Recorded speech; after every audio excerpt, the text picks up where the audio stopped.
এখন থেকে সারা রাত হিমে বসে থাকবি? না না, তা হবে না। কলকাতা থেকে দুজন এসেছে, নরেনদা তাদেরকে দেখেছে, ঠিক ছোট মার মতো, খুব ভালো দেখতে। অমূল্য তার ছোট মার অনুমতি না নিয়েই খ্যামটার নাচ দেখতে গিয়েছিল। যদি তাই হতো তাহলে চাকর দিয়ে হাত পা বেঁধে জল বিচুটি গায়ে ডলে বাড়ি থেকে দূর করে দিতাম। অমূল্য গেল কোথায়? আজ দেখছি আমার বিছানায় শুয়ে ঘুমোচ্ছে।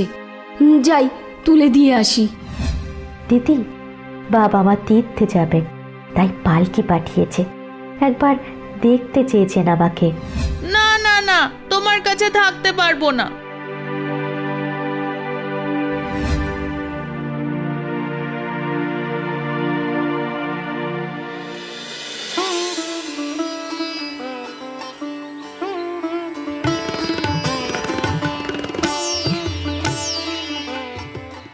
ছোট বউ, ও ছোট বউ, ধোপা এসেছে নাকি?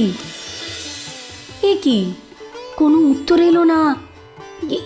কি হয়েছে রে? অমন চুপ করে রয়েছিস কেন? অমূল্যর জামা থেকে পেলাম। তোমার দুটি পায়ে পড়ি দিদি, ওদের বিদায় করো, না হয় আমাদের কোথাও পাঠিয়ে দাও।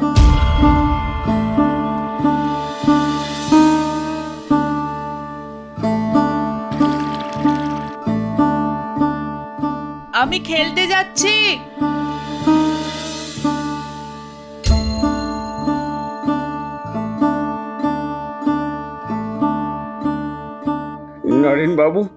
নরেন বাবু আজ বিনা দোষে আমারে সপেটাঘাত করেছে। যা, দিদিকে গিয়ে বল। বিন্দুর হঠাৎ চুপ হয়ে যাওয়া, অমূল্যর খেলতে যাওয়াতে বাধা না দেওয়ার কারণ বাকিরা না বুঝলেও অন্নপূর্ণা তা ভালোই বুঝেছে। বিন্দুর মনের অবস্থা একমাত্র সেই উপলব্ধি করতে পেরেছে। অন্নপূর্ণা প্রবেশ করে বিন্দুর দু হাত চেপে ধরে।